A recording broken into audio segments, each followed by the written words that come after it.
on Y-Line, the stem cell controversy with Joseph Wright. Should ethics prevail over science, or is it time for science to prevail over ethics? Distribute the money that was taken away from stem cell research to begin with. Then Katie Martinez will examine a Supreme Court case that questions the laws of our Constitution. Is our 200-year-old Constitution in jeopardy? I believe that the confession and gun were obtained legally.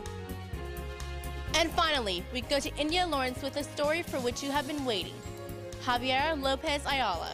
Who is he? Is he the governor, or is he just Javier? He is the bomb. The bomb.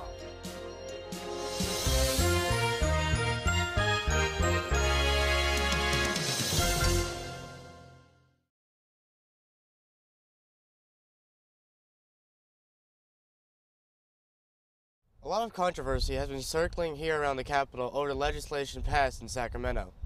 Proposition 71 took into effect January 1st, allocating $3 billion in funds towards the research of stem cells. This legislation has sparked many different responses from both politicians and common people alike. Today, my question here is, what do youth and government delegates have to say about it?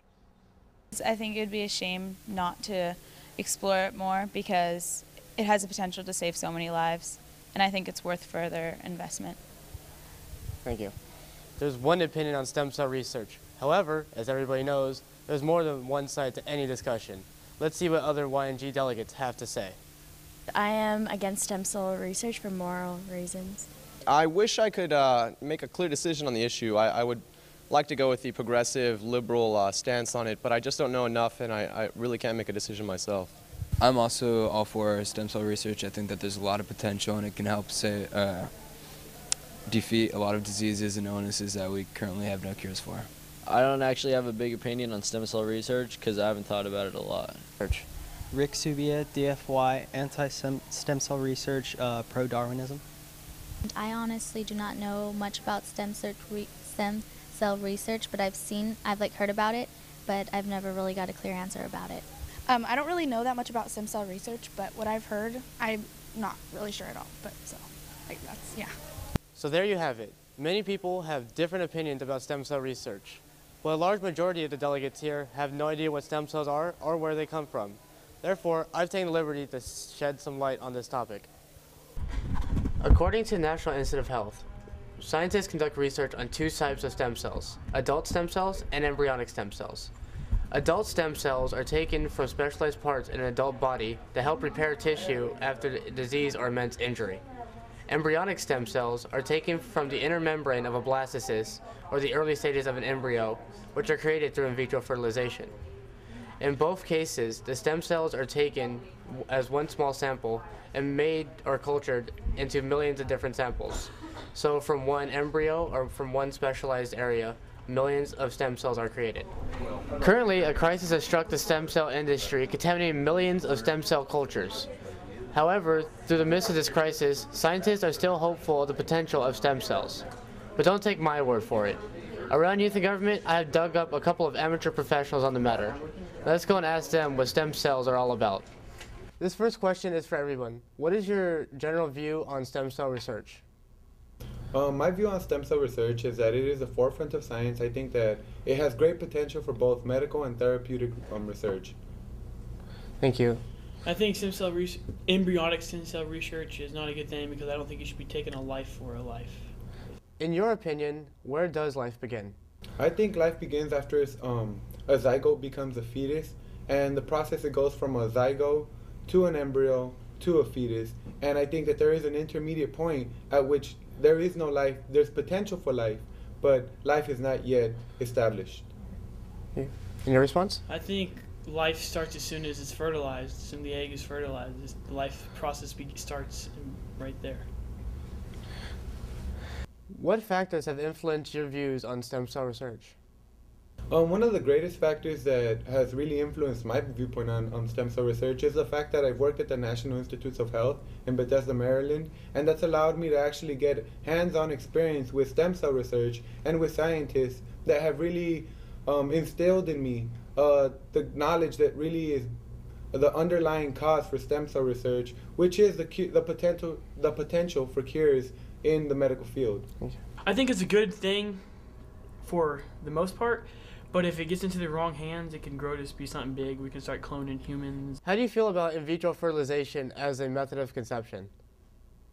I think that it's a great way of conception for people who are infertile or have trouble fertilizing.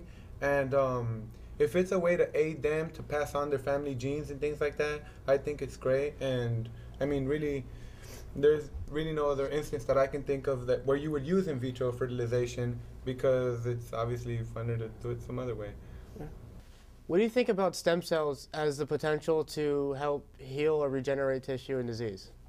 I think that it's a great way because it is one of the ways that we can go to the foundation of where life begins, which is a stem cell that can become every type of other cell by differentiating, and the allowing scientists to see the whole process of differentiation helps them understand exactly how everything happens and where things can go awry.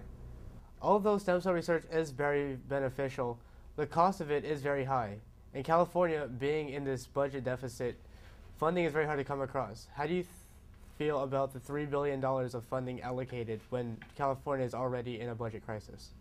Well, I mean, this research in 2001 was already funded. There was money to supply money for research, but Mr. President Bush in 2001 implemented the ban on the creation of new stem cell lines, banning and taking away funding from stem cell research, redistributing it into other fields of science. And really the funding is there. You just have to take it back, or maybe put a proposal in for more funding for it, and just establish again a research foundation. And states like California with Proposition 71 have started to take steps in order to get this established. Well, I really don't have that much to say about that because I'm really not for embryonic stem cell research. But if we were using it on adults, I think it would be a good idea. As opposed to funding stem cell research, how do you feel that the funding can be used, if there was? Just to help it, make it grow. The funding for stem cell research can be very expensive, and in order to get the funding for stem cell research, we'd have to take the funding from other places such as education, law enforcement, and healthcare. How do you feel about this? Well, actually, I don't think you have to take it away from other things. I think that there are enough branches in science where you can not take it away necessarily, but just reallocate it, distribute the money that was taken away from stem cell research to begin with. And really, the money is there. There's a pool of it. The National Institutes of Health in Bethesda, Maryland are in charge of the money, and they can just not necessarily take it away, but just reallocate the money.